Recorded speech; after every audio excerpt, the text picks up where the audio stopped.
જય શ્રી કૃષ્ણ, જય દ્વારકાધીશ મિત્રો। આજે આપણે અધ્યાય 18નો 27મો શ્લોક સમજીશું। રાગી કર્મ ફલ પ્રેપસુ રૂપધો હિંસાત્મ કો શુચિહ હર્ષ શોકાન્વિત કર્તા રાજસઃ પરિકીર્તિત। જે કરતા કર્મ તથા કર્મફળમાં આસક્તિ રાખીને ફળો ભોગવવાની ઈચ્છા રાખે છે તથા જે લોભી હંમેશા ઈર્ષા કરનાર અપવિત્ર તથા સુખ દુઃખથી વિચલિત થનારો હોય છે તે રાજસી અર્થાત રજોગુણી કહેવાય છે।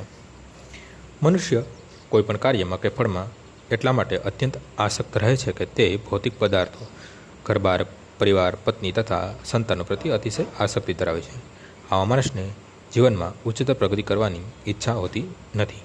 તે આ જગતને શક્ય એટલું વધારે સગવડભર્યું બનાવવામાં વ્યસ્ત રહે છે, કારણ કે સામાન્ય રીતે તે બહુ લોભી હોય છે અને માનતો હોય છે કે પોતે ઉપાર્જિત કરેલું બધું કાયમી હોય છે અને તે કદાપી નષ્ટ થતું નથી। આવો મનુષ્ય બીજા લોકોની ઈર્ષા કરતો હોય છે અને ઇન્દ્રિય તૃપ્તિ માટે ગમે તેવું ખોટું કામ કરવા પણ તૈયાર રહે છે। આવો માણસ અપવિત્ર હોય છે અને પોતે કરેલી કમાણી શુદ્ધ છે કે અશુદ્ધ તેની તે પરવા કરતો નથી। પોતાનું કામ સફળ થયે તે બહુ ખુશ થાય છે અને અસફળ થવાથી તે બહુ દુઃખી થાય છે। રજોગુણી કર્ત આવો જ હોય છે। આજનો શ્લોક અહીં પૂર્ણ થાય છે। આવતીકાલે ફરીથી સવારે 6 વાગે મળીશું। જય શ્રી કૃષ્ણ। શ્રી રામ શ્રી